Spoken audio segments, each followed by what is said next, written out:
Qui est Jésus? Nous ne prêchons pas nous-mêmes, mais Jésus-Christ en tant que Seigneur et nous-mêmes en tant que serviteurs. 2 Corinthiens 4, 5 LSG. Écrit par Peter Walker, narré par Steven Weber.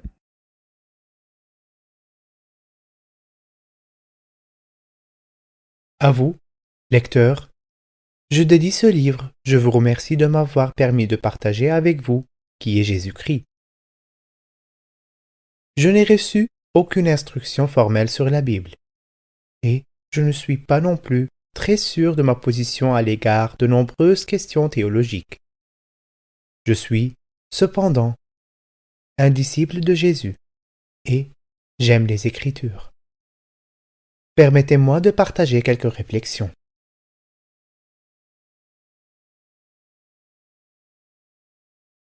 Introduction.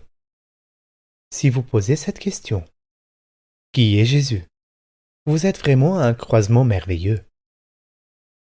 Vous êtes peut-être en colère contre Dieu, ou ne croyez pas en lui en ce moment.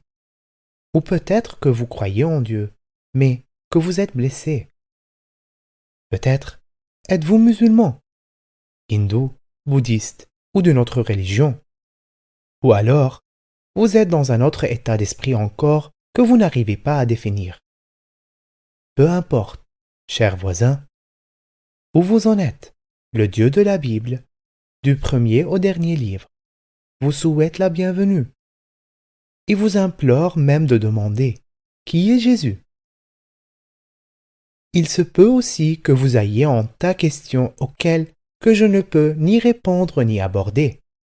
En fait, dans ce bref livret, je ne viens à vous qu'en tant que croyant en Jésus, pour tout simplement partager quelques pensées avec vous. Mes sources sont ma foi, la Bible et l'Esprit de Dieu. Je crois que la Bible, la complétation de 66 livres ou écrits, est la parole inspirée de Dieu. Comme toute bonne ou vraie chose, la Bible peut être mal comprise, mal utilisée et mise en doute. Cependant, malgré les défauts de l'homme dans son utilisation de la Bible, elle demeure la source digne de confiance de Dieu, pour toute personne cherchant la vérité d'un cœur honnête. Elle était écrite par des hommes, sans instruction, de sorte à ce qu'elle soit facile à lire. Dieu ne s'est pas caché de nous dans la Bible. Il s'est révélé à nous. Maintenant, laissez-moi commencer et vous soumettre mes réflexions sur cette question absolument importante. Qui est Jésus?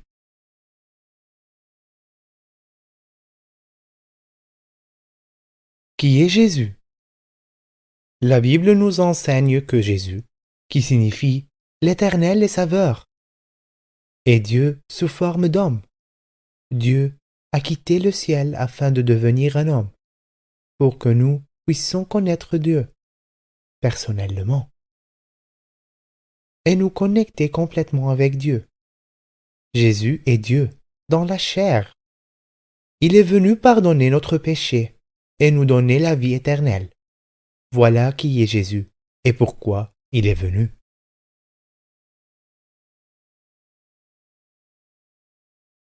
Révélation. La Bible elle-même nous dit qu'elle contient une vérité insondable, impossible à comprendre. Nous ne pouvons tout simplement pas saisir cette vérité, que Dieu a pris une forme humaine afin de nous sauver. Nous ne pouvons pas piger cela.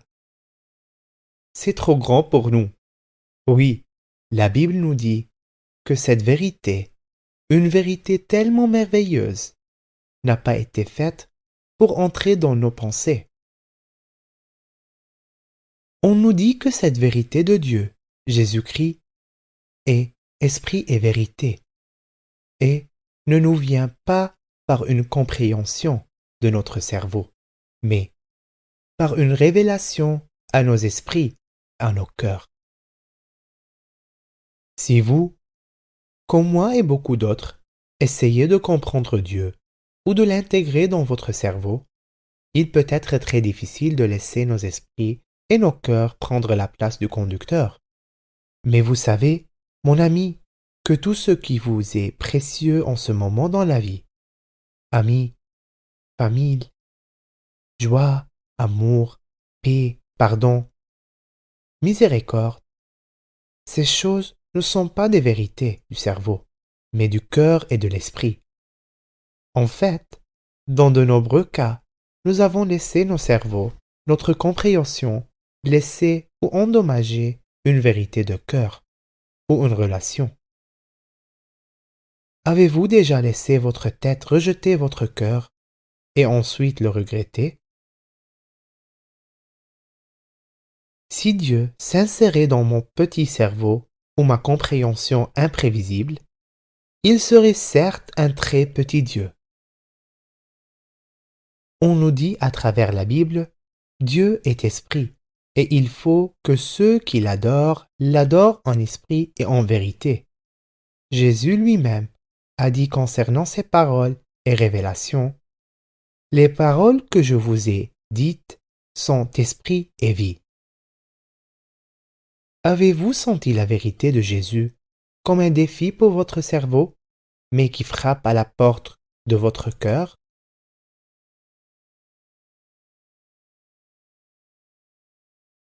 Message du Christ.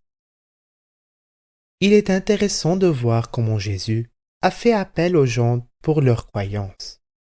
Il n'est pas venu offrir de l'argent ou des richesses. Il n'est même pas venu tentant de répondre aux questions théologiques. Il a dit des choses comme « Si quelqu'un a soif, qu'il vienne à moi et boive. Celui qui croit en moi, des fleuves d'eau vive couleront de son sein. » Jésus nous a demandé si nous avions soif, et il a promis l'eau vive. Cela ne correspond pas à l'économie de notre vie quotidienne. Cela ne correspond pas à notre compréhension.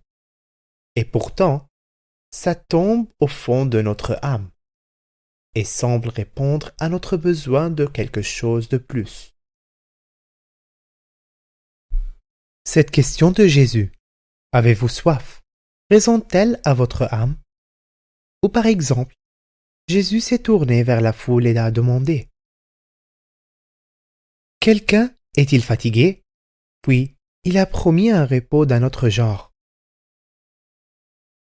Jésus a fait des miracles, mais il avait un but très particulier pour ces miracles. Une fois, Jésus a dit à une très grande foule que la raison pour laquelle il a fait des miracles était pour que nous puissions tout comprendre qu'il avait le pouvoir de pardonner les péchés. Il n'a pas fait de miracles simplement pour améliorer la vie de certaines personnes. Pour un court instant, il a fait des miracles pour que nous voyions sa capacité à pardonner notre péché et écrire nos noms dans les cieux. Alors, quel était son message? Comment puis-je avoir cette vie, ce repos, ces eaux vives dans mon âme? C'est là où le message de Jésus prend vie, littéralement et personnellement. Jésus a dit, « Je suis la porte. Si quelqu'un entre par moi, il serait sauvé. » Jésus n'enseignait pas sur Dieu. Jésus nous a invités à lui-même afin de connaître Dieu. La chose la plus profonde que vous avez dans votre vie en ce moment est quelqu'un. Ça n'est ni quelque chose, ni un concept. Pensez une minute. Quelle est la chose la plus précieuse pour vous à la fin de la journée? Je vous garantis que c'est une personne. Dieu est pareil. La vérité la plus profonde de Dieu pour vous est lui-même. Son but pour devenir homme était pour que toi et moi puissions réellement le voir, le toucher et le connaître. En fait, L'un des noms que Jésus a reçus était Emmanuel, signifiant Dieu avec nous. Jésus, Dieu en tant qu'homme, est venu pour qu'il puisse être avec nous, maintenant et pour toujours. Voulez-vous personnellement connaître Dieu?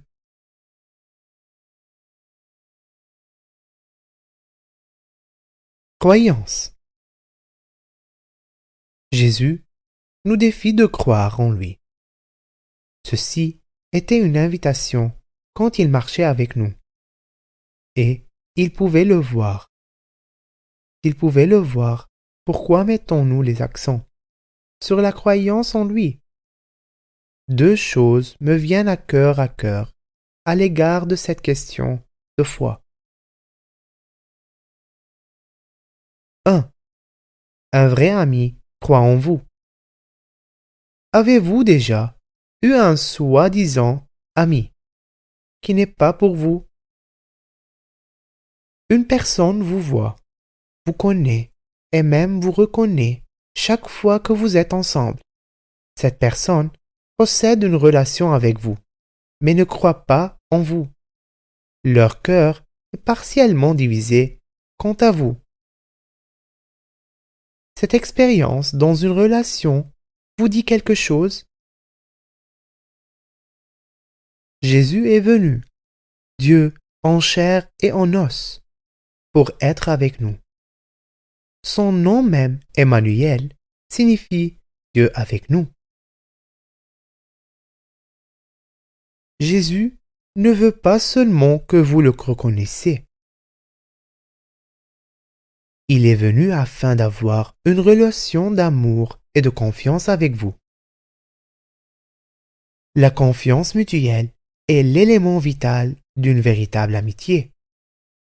Jésus a dit, « Je vous ai appelé amis. » Jésus a également dit qu'il n'y a pas de plus grande façon pour un ami d'exprimer son amour que de sacrifier sa vie pour celui-ci. 2. Voir n'est pas croire. Quand Jésus était sur la terre, beaucoup de personnes ont vu son pouvoir, mais n'ont pas cru en lui. Peut-être comme moi. Vous vous dites parfois, si seulement je pouvais vraiment voir Jésus. Voici la vérité. Plusieurs, la plupart, qui le voyaient dans la chair et témoignaient de ses pouvoirs miraculeux, n'ont pas cru en lui. Plusieurs fois d'ailleurs, quand il a fait des miracles, les gens se sont mis contre lui. En fin de compte, tous ceux qui l'ont vu, ceux qui l'ont entendu, marchaient avec lui, appréciaient ses enseignants et les miracles, ont soit conspiré contre lui, soit l'ont abandonné. Il a été tué dans la lumière du matin, au milieu de tous ceux qu'il avait vus.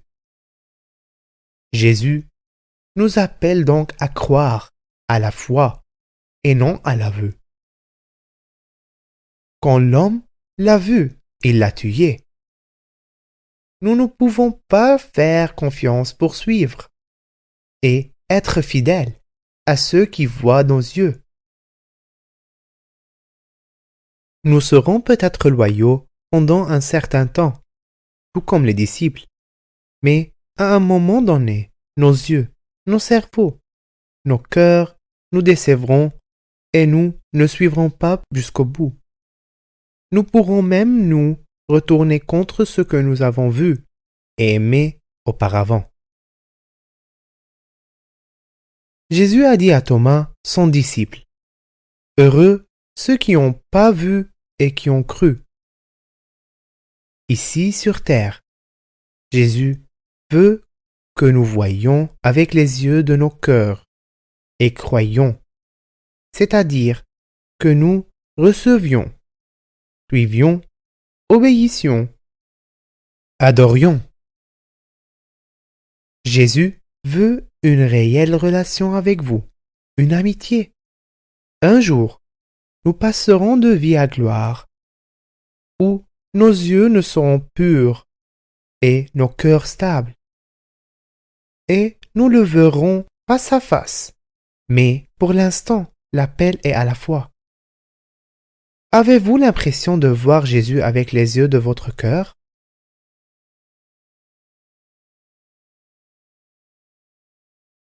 Trésor.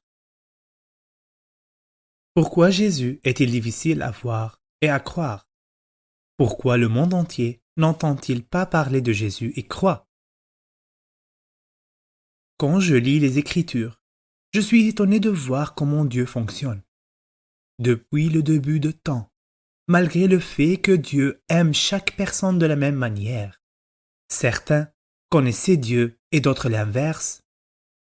Ceci était et sera impossible pour nous à comprendre, à saisir, à expliquer. C'était exactement la même chose quand Jésus marchait sur terre, prêchait et faisait des miracles. Quelques-uns se sont prosternés à ses pieds en disant « Tu es le Seigneur ». D'autres le méprisaient, le dédaignaient et contestaient son autorité. Comment est-ce que c'est possible? Comment un homme peut-il regarder Christ et voir Dieu, alors qu'un autre regardait Christ et ne voit qu'un homme? Je ne peux pas expliquer cela. Mais ce que j'ai vu tout au long de la vie et de l'enseignant de Jésus, c'est qu'il s'est révélé d'une manière profonde et douce. Si profondément et si doucement. Quand une personne a véritablement vu Jésus pour qu'il était, Dieu avec nous, la révélation a abordé le cœur de cette personne et l'a changé à jamais. Mais vu que cette révélation est si profonde, pure et silencieuse, elle nous passe parfois devant sans que nous la reconnaissons. Nous sommes distraits par tant de bruit et de désirs de nos vies, que les choses profondes de Dieu coulent juste devant nous. Jésus a utilisé une parabole très courte pour illustrer cette vérité. Il a dit « Le royaume des cieux est encore semblable à un trésor caché dans un champ. L'homme qui l'a trouvé le cache et, dans sa joie, il va vendre tout ce qu'il a et acheter ce champ. » Pensez-vous que Jésus soit un trésor que vous commencez à voir, mais que beaucoup de gens autres que de vous ne voient pas?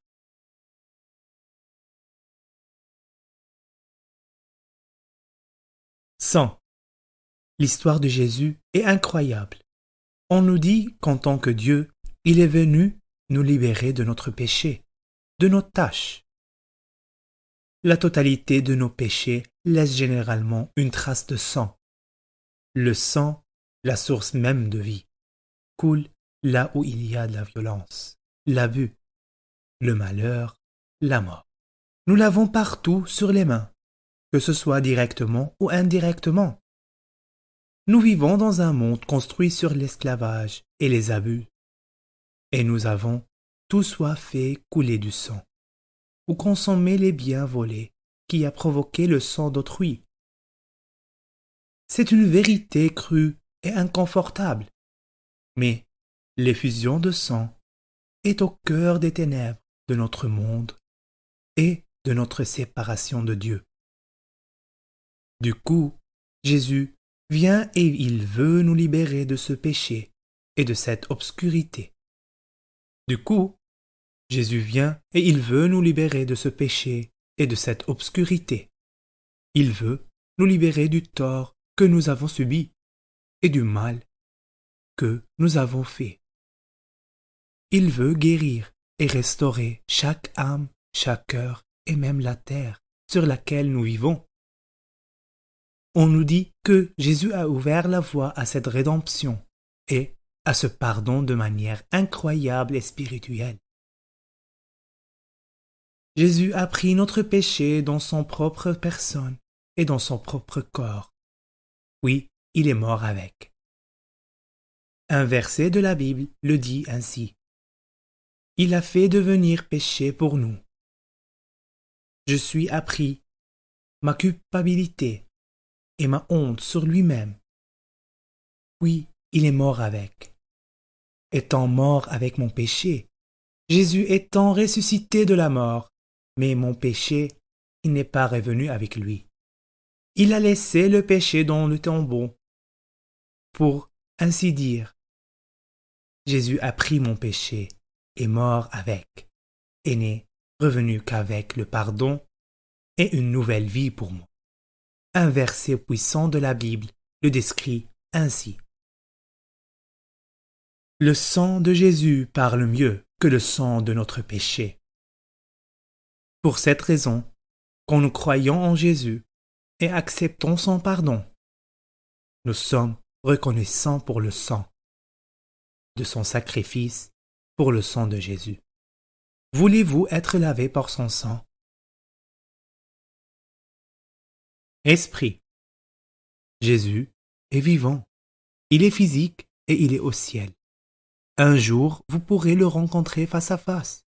Mais quand Jésus disait à ses disciples qu'il allait bientôt quitter la terre pour entrer au ciel, il leur a dit qu'ils devraient se réjouir de cela, ne pas être tristes, parce que ceci signifiait que le Saint-Esprit viendrait à eux, serait en eux. Quand Jésus était sur terre, il était présent dans la forme d'un homme. Si Jésus était dans un certain village, cela signifiait qu'il n'était pas dans un autre.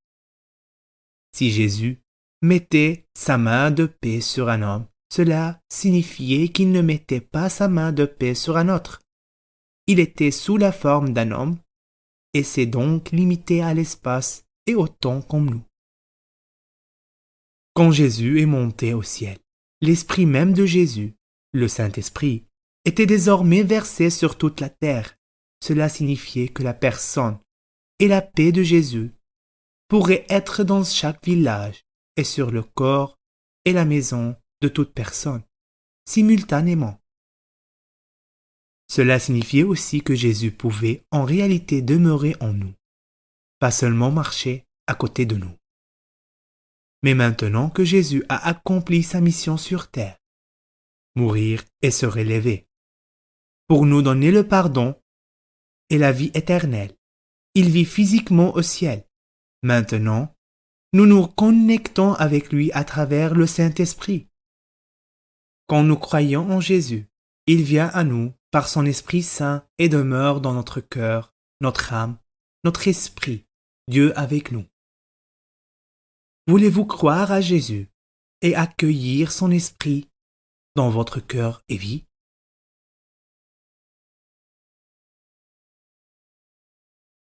Invitation.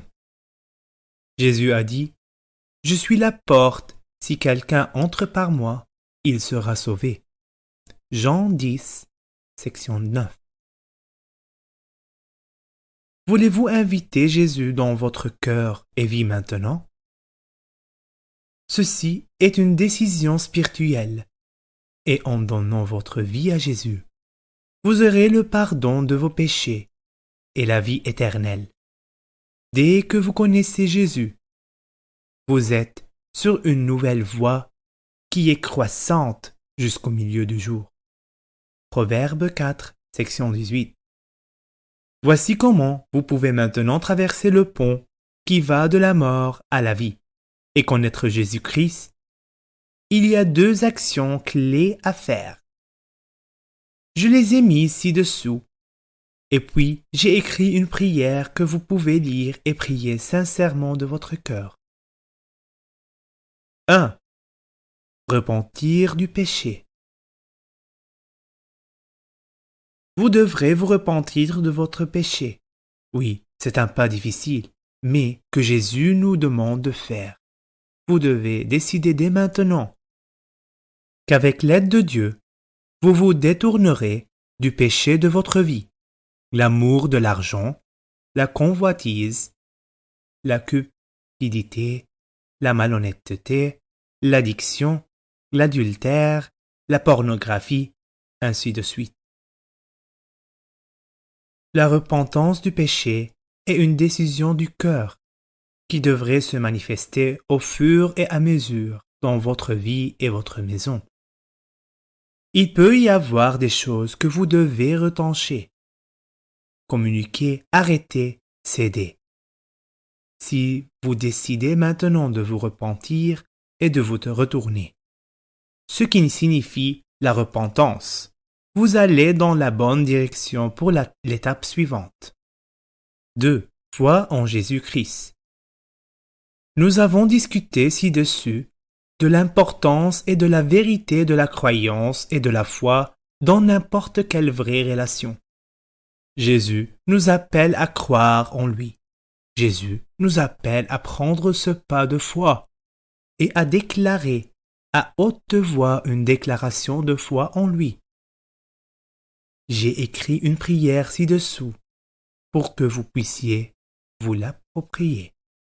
La prière doit émaner de votre cœur, doit être sincère. Si vous vous repentez de votre péché et mettez votre foi en Jésus-Christ, il mettra immédiatement son Saint-Esprit dans votre cœur, pardonnera votre péché et écrira votre nom au ciel.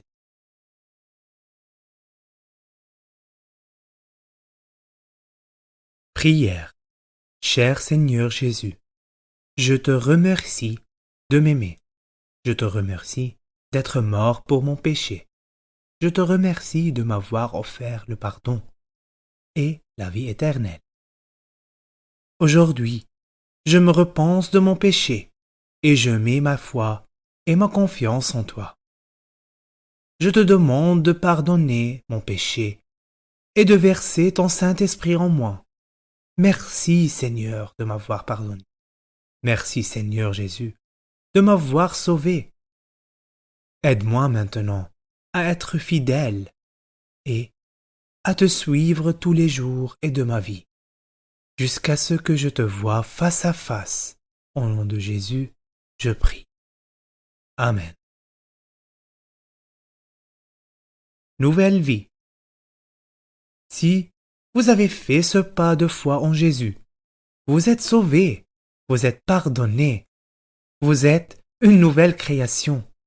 Ceci est la vérité de Dieu. Ceci est le message de Jésus.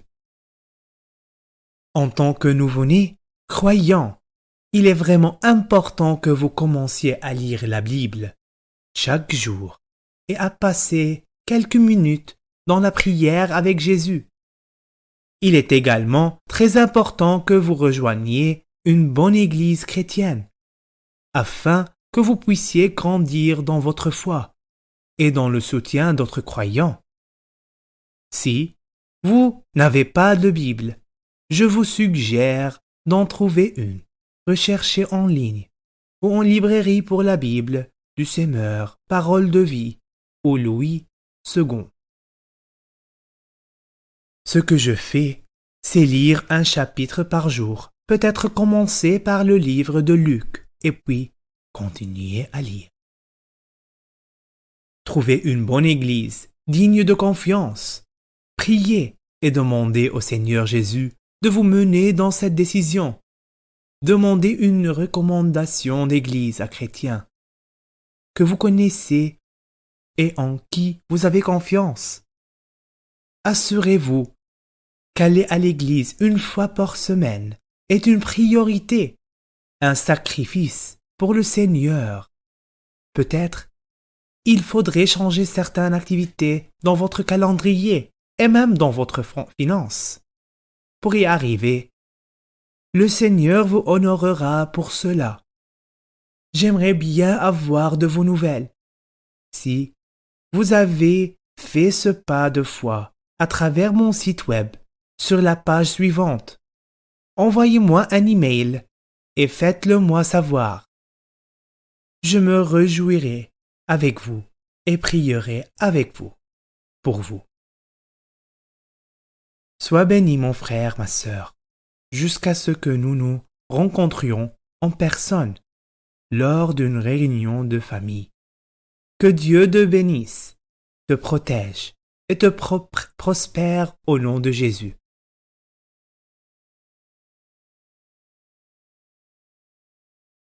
Conclusion. Que l'Éternel te bénisse et qui te garde. Que l'Éternel fasse luire sa face sur toi et qu'il t'accorde sa grâce. Que l'Éternel tourne sa face vers toi et qu'il te donne la paix. Nombre 6, section 24 à 26. www.1peter13.weebly.com. Ce livre sur forme écrite a une annexe avec tous les versets bibliques qui sont référencés dans ce livre.